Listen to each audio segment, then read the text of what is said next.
Shalom teman-teman Imet, selamat hari Minggu. Gimana nih, pastinya masih di rumah aja kan? BTW, kalau sendiri enak juga ya, aku panggil teman aku ya. Hah, itu dia Steven.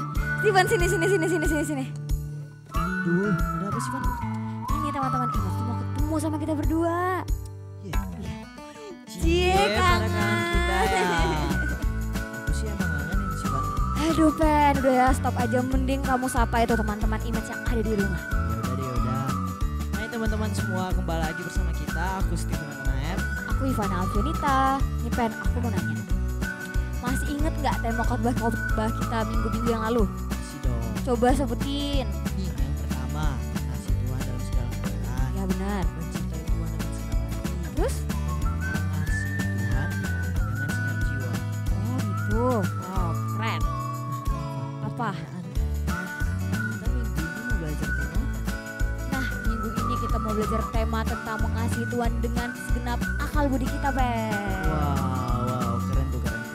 Iya dong. Nah, ini ya teman-teman, jadi cukup kita aja yang social distancing dengan dia. Hati kita ke Tuhan, jangan dong. Jadi Wow. kalian semua siapin hati kalian, pikiran kalian, Alkitab kalian supaya fokus kepada Tuhan karena bentar lagi Coba lihat, Pen. Udah 5:30 nih. Kita udah sumbernya semua. Mari kita memuliakan Tuhan.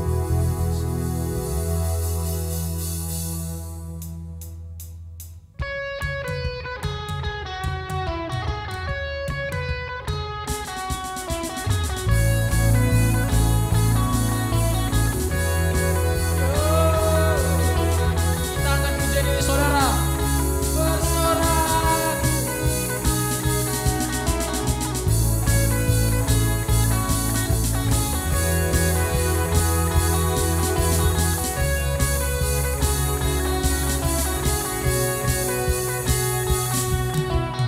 Kau batu karang yang teguh, kau benteng dan perisai yang menang kalahkan maut, penyelamat yang bangkit dan hidup. Haleluya, haleluya, Engkau mulia. Haleluya, haleluya, dahsyat berkuasa. Bersorak, nyatakan Yesus kaulah Tuhan, Kau Raja pemenang. Bersorak, masyurkan Yesus, Yesus kaulah Tuhan, Juru Selamat dunia.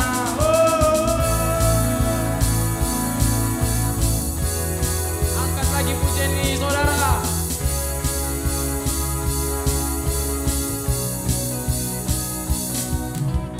Kau Yesus batu penjuru, darimulah keselamatanku, yang menang kalahkan maut, penyelamat yang bangkit dan hidup. Haleluya, haleluya,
percaya Yesus Tuhan, Yesus Tuhan, tempat perlindungan, kubu pertahanan, Yesus Tuhan, Yesus Tuhan, anugerah perkasa, berjalan jaya, Yesus Tuhan.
Selamat hari Minggu, selamat beribadah secara online bersama dengan kami. Sekali lagi selamat datang, selamat beribadah bersama dengan kami. Saya sekali lagi sangat bersuka cita walaupun kita masih melakukan ibadah secara online, tapi kita percaya bahwa Tuhan kuasa-Nya, kasih-Nya tidak pernah terbatas.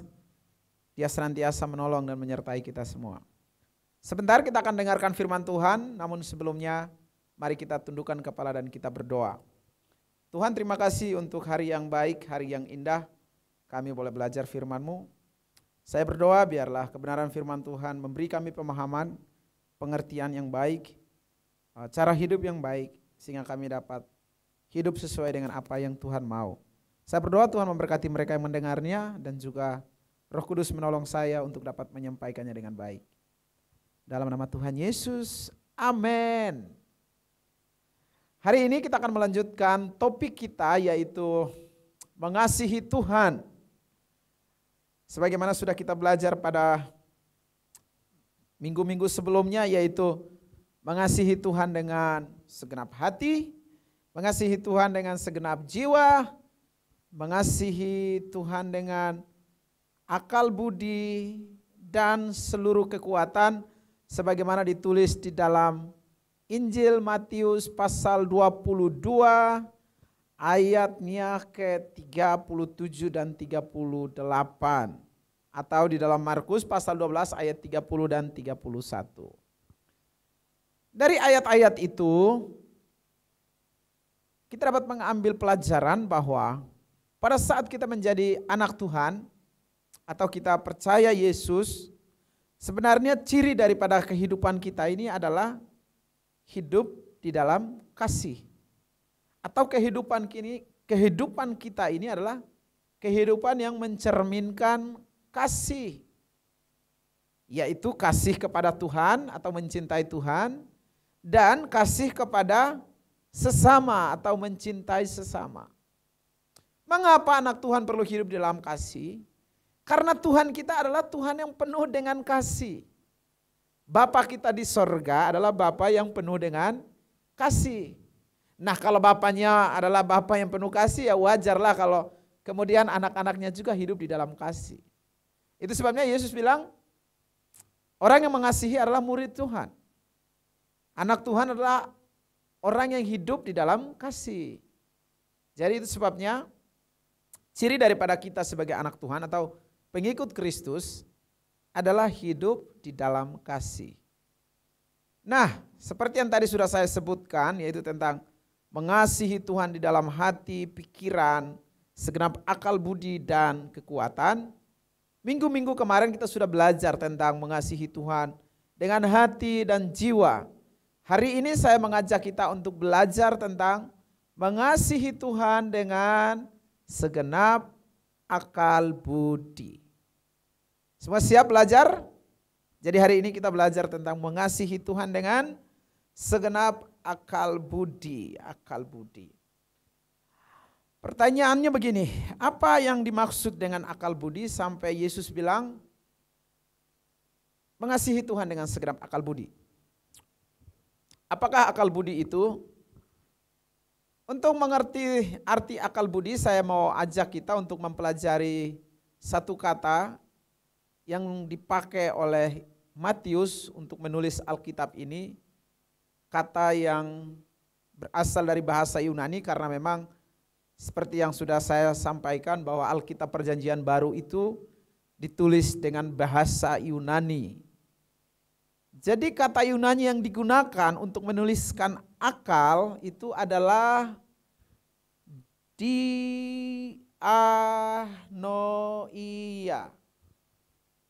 Dianoia. Artinya daya pikir, jalan pikiran, apa yang dipikirkan, atau arti yang lain dorongan hati atau perasaan. Sekali lagi, dianoia berarti daya pikir atau kekuatan pikiran, jalan pikiran, apa yang dipikirkan atau dorongan hati atau perasaan. Itu arti akal di dalam bahasa Yunani. Dengan pemahaman itu kita dapat mengambil kesimpulan arti mengasihi Tuhan dengan akal yaitu mengasihi Tuhan dengan segenap daya pikir kita atau kekuatan pikiran kita. Atau dengan kata lain mencintai Tuhan dengan semua jalan pikiran kita. Mengasihi Tuhan dengan apa yang kita pikirkan. Atau pengertian yang lain mengasihi Tuhan dengan segenap dorongan hati kita dan perasaan kita.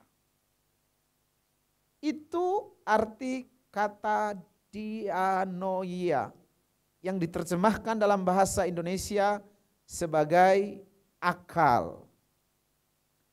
Nah, kita ini harusnya adalah makhluk yang bersyukur kepada Tuhan. Kita ini kenapa? Karena kita diciptakan Tuhan berbeda dengan makhluk-makhluk yang lain. Manusia adalah ciptaan yang paling unik. Kenapa? Karena Alkitab bilang manusia itu diciptakan menurut gambar dan rupa Allah. Itu sebabnya kita berbeda dengan ciptaan yang lain. Keunikan dan keperbedaan yang lain yang nampak di dalam akal budi. Manusia Tuhan kasih akal budi. Tujuannya adalah supaya kita dapat membedakan antara yang baik dan yang buruk. Atau yang benar dan yang jahat. Itu akal budi. Kalau zaman sekarang Anda lihat dengan kekuatan pikiran atau akal yang baik, mereka mampu memecahkan rumus-rumus matematika, rumus fisika, rumus kimia, atau dengan akal budi, dengan kekuatan pikiran, orang dapat sampai tinggal di bulan.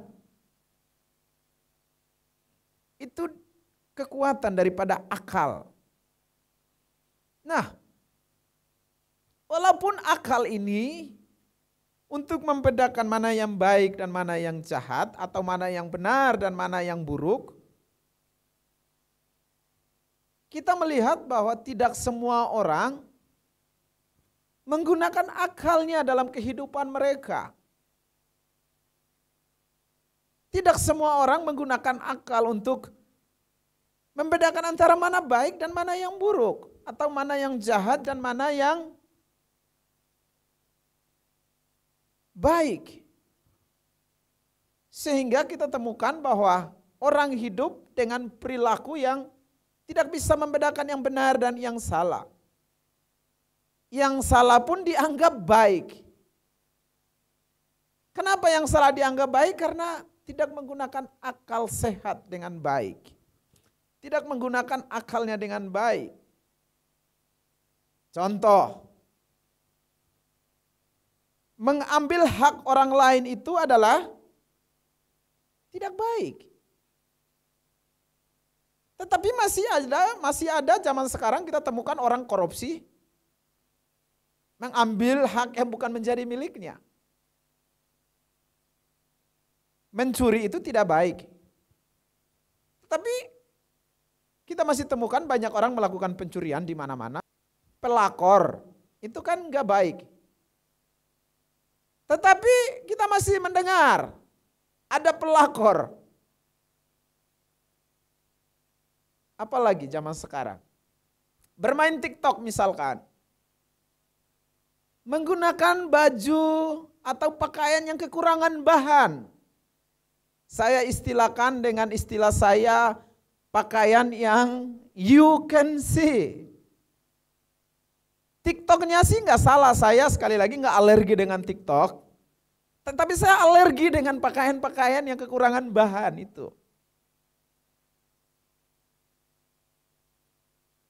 Sekali lagi, kalau ada anak-anak Tuhan yang suka TikTok, nggak apa-apa. Tetapi rubah cara pakaian kalian. Tubuh kalian bukan untuk dipamerkan. Faedahnya apa sih pakai you can see untuk main TikTok? Hanya menutup beberapa daerah dari tubuh Anda sementara yang lain dibiarkan orang melihat dan itu perbuatan yang konyol, man. Ya. Jadi saya berharap kita mau belajar untuk menggunakan akal kita, tahu membedakan mana sopan santun yang baik dan mana yang tidak baik.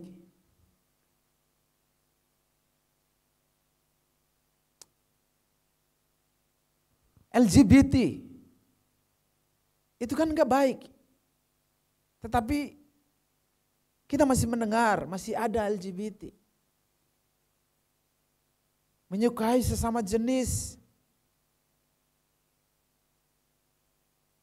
Come on, mari gunakan akal yang sehat dalam hidup. Tuhan sudah kasih kita akal untuk membedakan mana yang baik dan mana yang buruk. Anak-anak di sekolah sudah tahu nyontek itu enggak baik.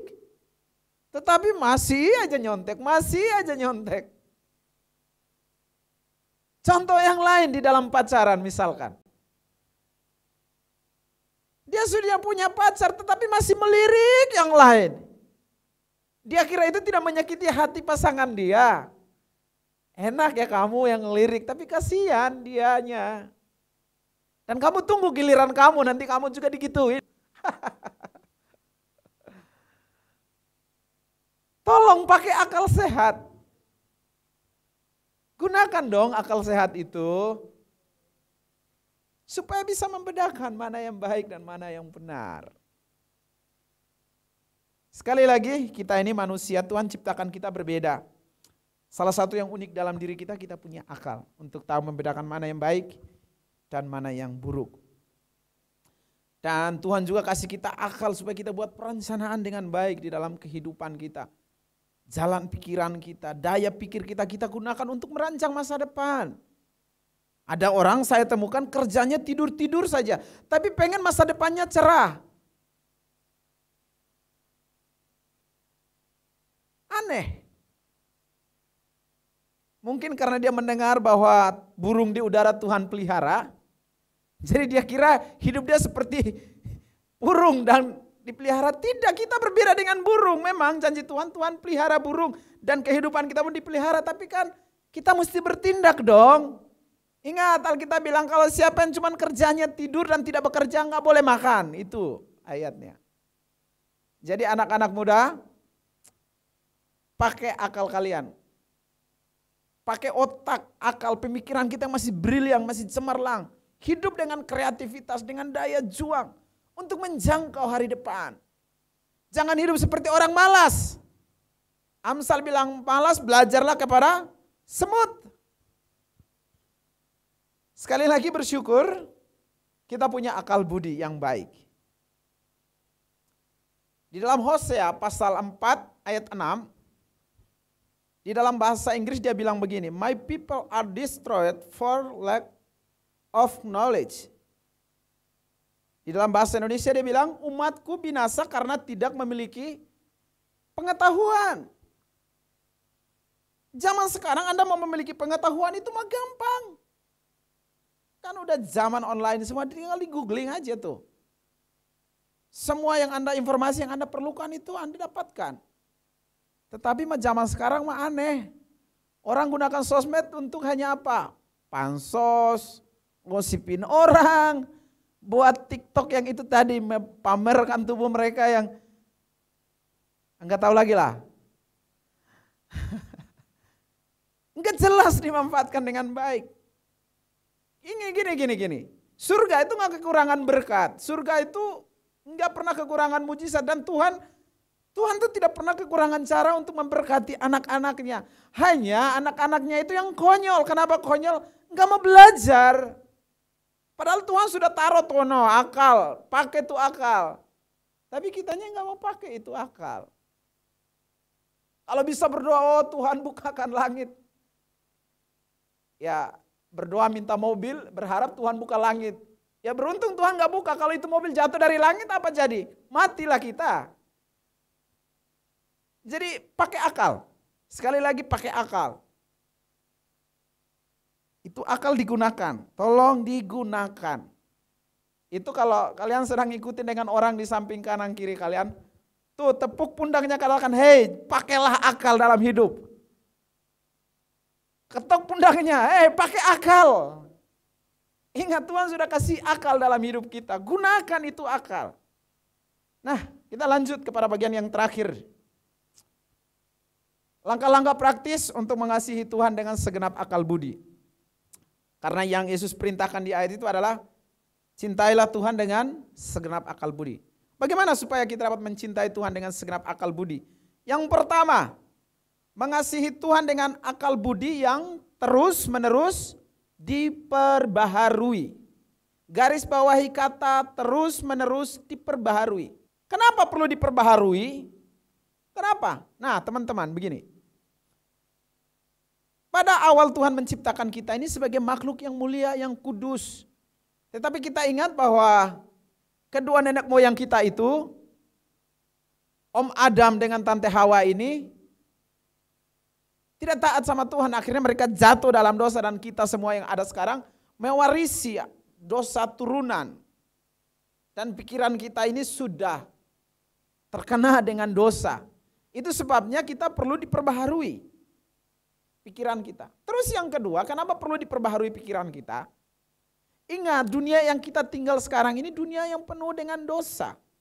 Apalagi zaman yang sekarang, zaman dengan online ini, dengan zaman digital ini, banyak semua informasi itu datang, masuk ke pikiran kita. Gaya hidup dunia, itu semua datang. Sehingga pikiran kita ini tidak hanya berisi dengan hal-hal yang baik, tetapi hal-hal yang buruk pun masuk ke dalam. Itu sebabnya kita perlu memperbaharui pikiran kita secara terus-menerus. Itu yang ditulis di dalam Roma pasal 12 ayatnya kedua. Nanti bacalah ayat itu. Baca ayat itu, buka dan bacalah ayat itu. Roma pasal 12 ayat 2. Di dalam ayat itu dituliskan tentang dua alasan kenapa kita harus memperbaharui pikiran kita, yaitu satu, supaya kita tidak menjadi seperti dengan dunia ini. Kenapa kita tidak boleh menjadi seperti dunia ini? Kan tadi saya bilang, kita kan hidup di dunia ini kan semua informasi itu datang masuk. Dan kita nggak tahu mana informasi yang benar dan mana yang tidak benar. Untuk membedakan mana yang benar dan mana yang tidak benar, kita perlu firman Tuhan yang adalah benar itu. Sehingga kita cari tahu, oh yang ini enggak benar nih. Oh ini yang benar. Ukurannya apa? Firman Tuhan. Cukup jelas ya. Yang kedua, alasan yang terkandung di dalam ayat itu, kenapa kita perlu memperbaharui pikiran kita? Supaya kita ini mengerti kehendak Allah.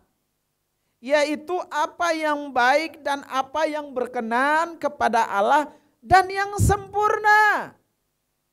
Ingat tadi saya bilang pikiran kita ini adalah orang yang lahir atau dari keturunan yang sudah berdosa.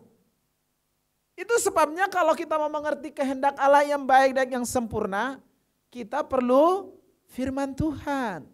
Supaya memperbaharui pikiran kita ini. 2 Timotius pasal 3 ayat 16 dia bilang begini.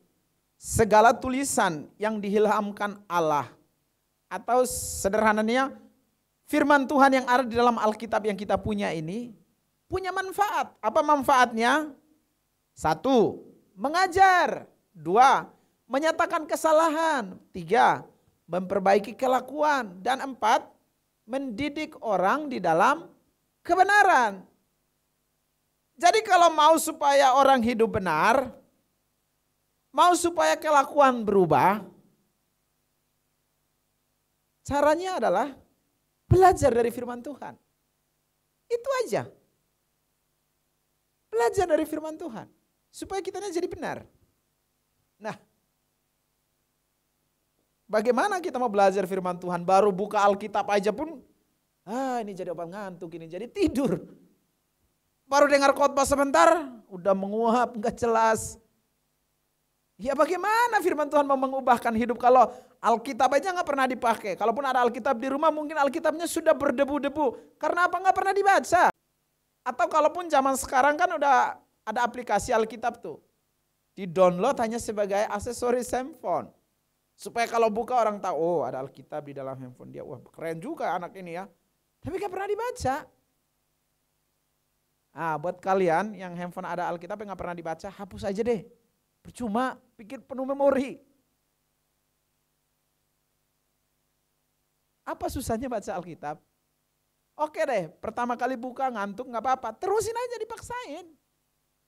Lama-lama juga jadi bisa kok. Belum pernah mencoba udah mengeluh aja. Aduh.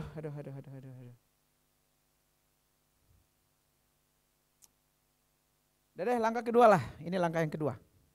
Yang pertama tadi mengasihi Tuhan dengan pikiran yang terus menerus diperbaharui. Langkah kedua, mengasihi Tuhan dengan pikiran yang diisi dengan hal-hal yang pertama benar, yang kedua mulia, ketiga suci, empat manis, lima sedap didengar, adil, terhormat.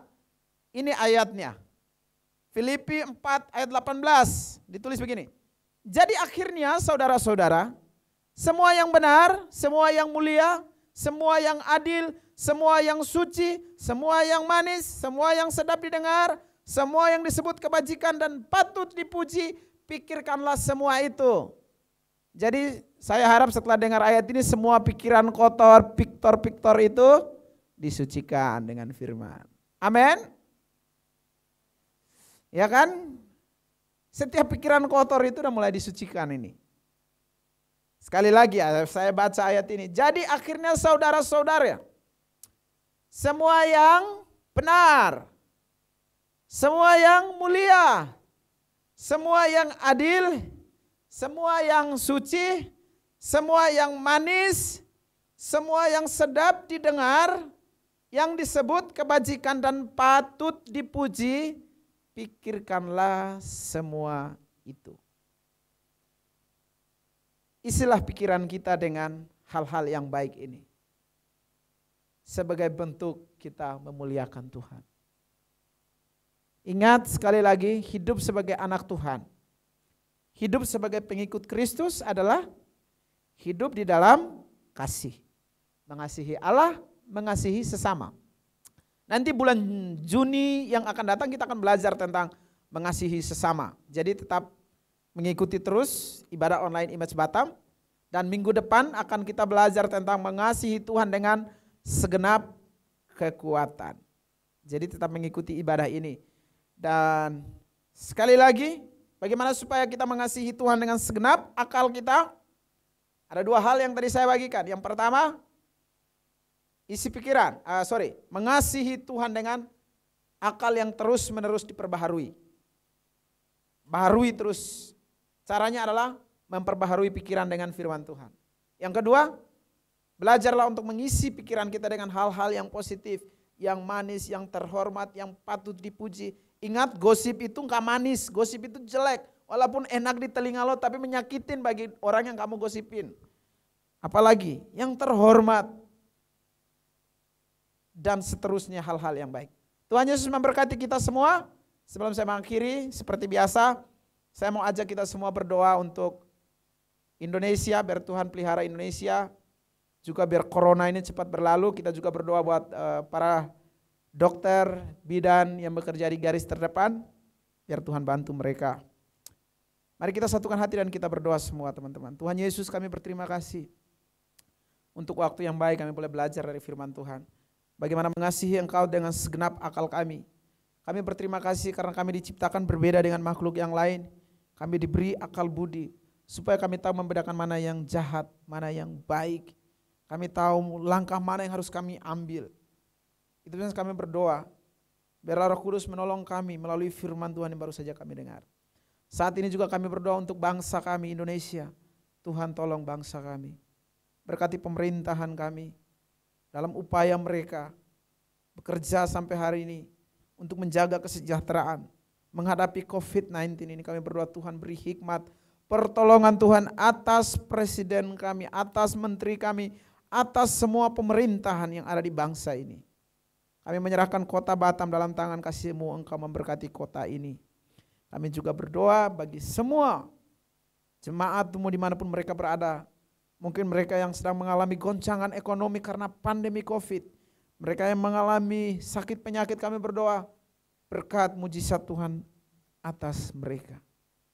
Terima kasih Bapa, kami menyerahkan juga para medis yang ada di garda terdepan menolong korban daripada COVID. Tuhan menolong mereka semua. Terima kasih, kami mengucap syukur kepadamu buat waktu yang baik kami boleh belajar firman-Mu.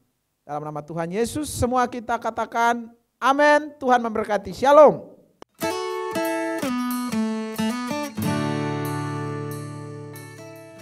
Jadi gimana Pen dengan tadi Tadi ibadah? seru juga tahu tadi. Baru bantu tadi. Pas emosi pas sumpah keren banget. Kenapa Pen? Kamu kemana sih? Aku mau beli makan, habis ibadah gini enaknya tuh makan tahu. Van, kamu tuh nggak tahu ya kita kan masih dalam masa pandemi nih, belum boleh keluar. Gimana aku lapar kalau aku nggak makan aku mati dong. Kan sekarang zaman tuh udah canggih, kamu tuh bisa order aja tuh dari GoFood atau GrabFood. Jadi aku order aja nih. Iya dong. Oh yaudah deh aku order aja ntar ya. Apa? Oh kita mau closing ya ampun. Asik. Ya ampun teman-teman, maaf banget ya, aku lupa sumpah, aku lupa. Oke teman-teman, gimana nih? Gimana dengan khotbah tadi yang disampaikan oleh Bang Jack? Nah nih buat teman-teman semua yang udah dapat inti dari khotbah Bang Jack yang disampaikan Bang Jack tadi, teman-teman semua boleh tulis semuanya di kolom komentar Dan jangan lupa kalian juga bisa menuliskan pengalaman kalian tentang khotbah tadi di dalam DM Instagram kami yang ada di atas ini. di sini. Oke teman-teman, sekian dari kami. Jangan lupa saksikan kami minggu depan jam 5:30 sore dan Jangan lupa untuk follow IG kami yang ada di atas ini. Miss Batam, dan like, comment, dan subscribe. Serta Share video ini ke teman-teman kalian supaya bukan kalian saja yang terberkati, tapi teman-teman di luar sana juga harus terberkati dong. teman-teman semua God bless you. and See you next time.